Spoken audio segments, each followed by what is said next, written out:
Hello snowboarders of the internet, I'm your host Avran LeFeber, and in this video we're going to be reviewing the Capita Ultrafear Reverse. This board features Capita's Park V2 camber profile, which is flat from outside the insert to outside the insert with reverse camber in the tip and the tail, or rocker. So basically it's a flat to rocker. This is going to give you more stability underfoot, but you're going to have an ease of entry in and out of turns, as well as more optimal area in the nose and the tail for doing presses and butters. This board's available in 147, 149, 151, 153, 155, 157, 153 wide, 155 wide. I rode this board at Coppermont on a day that was a mix of blue and gray skies, slightly warmer temps, low to moderate winds. You had chopped chunder, perfect hero snow, and a little bit of ice.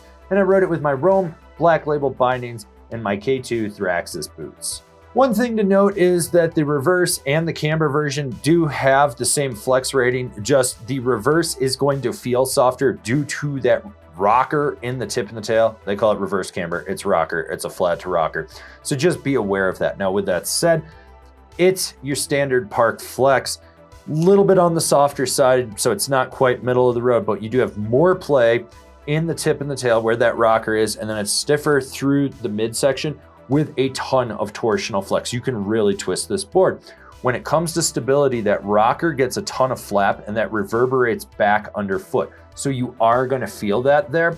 With the midsection being a little more stiff, it's stable to a point. I mean, you're not gonna be able to charge a lot of stuff without keeping your knees bent because you will get bucked around. And if you hit anything hard under the snow, you're gonna feel it.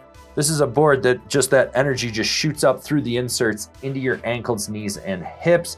So be aware of that. But what more did you expect from a jib board like this? With that flat to rocker profile in this board, you get 100% skate-like pop, which means you're gonna roll back on the tail, engage that, and you're gonna get a little bit of snap.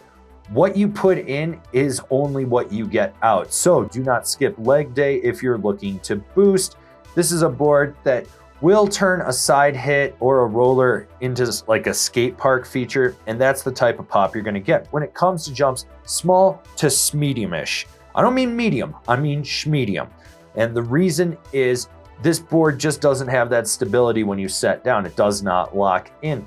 The pop off of a jump is okay, but this is a board for playing around on snow features versus boosting off everything in your path. So if you're looking to boost, just remember, more speed and more pop from your knees and ankles, and you'll be able to do it. Just be aware that if you land a little back seat, you're gonna wheelie out on this thing. This board is a buttering and jibbing machine. That's really what it's meant for. If you're a lazy rider, roll forward on the nose, nose press.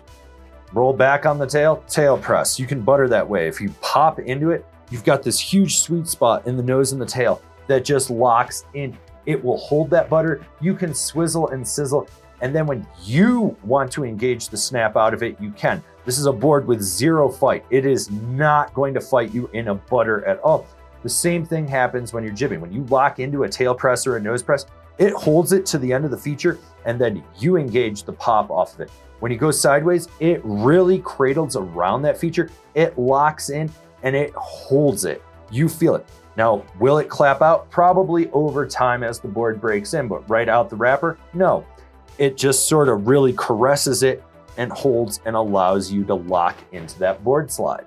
With the camber profile on this board, you steer it from your ankles right underfoot. It's like riding a skateboard with loose trucks. You're basically torsionally twisting the board to engage it, which is great for short, tight, quick setup turns, and even for some medium mellow carves. But when you try to push it harder, and if you're driving it from the back foot, trying to engage that flat section all the way back through to the rocker and the tail, it folds. It kicks out on you. You really don't end up laying it over. I'm not saying you can't. I'm saying that it has limitations. Once you learn those limitations, you'll be absolutely fine. But until you do, just steer it right from your ankles and just understand that you're gonna be doing just quick setup turns and mainly flat basing everywhere you need to go. Who's this board for? The 100% small resort jib kid, someone that just wants to hit rails, go straight, and maybe occasionally make a turn. I won't lie, I'm a fan of the camber version of this over this one. It's a little too loose for me. It doesn't give me the snap that I want. It just doesn't have that locked in feel. I'm old school. I grew up with camber. That's all we had. Then when everything switched, started riding all that stuff, back to Camber again. That's kind of how it goes. It's not a bad board. It's a little loose. It's playful. If that's what you're looking for, it's solid. I do like the fact that when you engage the snap, you get it, but it won't fight you the whole time. Overall, pretty good board for jibbing. Comparable boards: the Rome Gangplank, the GNU GWO, the Battalion Wally. Binding recommendations: the Union Ultra, the now Pridge Fro, the Battalion Fly. This has been my review of the Capita Ultrafear Reverse. Do you agree? Do you disagree? Do you own one? Are you going to buy one? Leave me a comment down below. Let's have a conversation about this snowboard. If you're new here, remember to subscribe, click the bell, get those notifications. That way you're not missing any of the videos we got coming out for all you snowboarders of the internet. And if you really like what we're doing over here and you want to support us further, swing on over to Angry Snowboarder VIP and become a member. Sure, I could tell you more here, but I got a video over there that explains it so much better. As always, I've been your host, Avran LeFeber, and I'll see you in another video.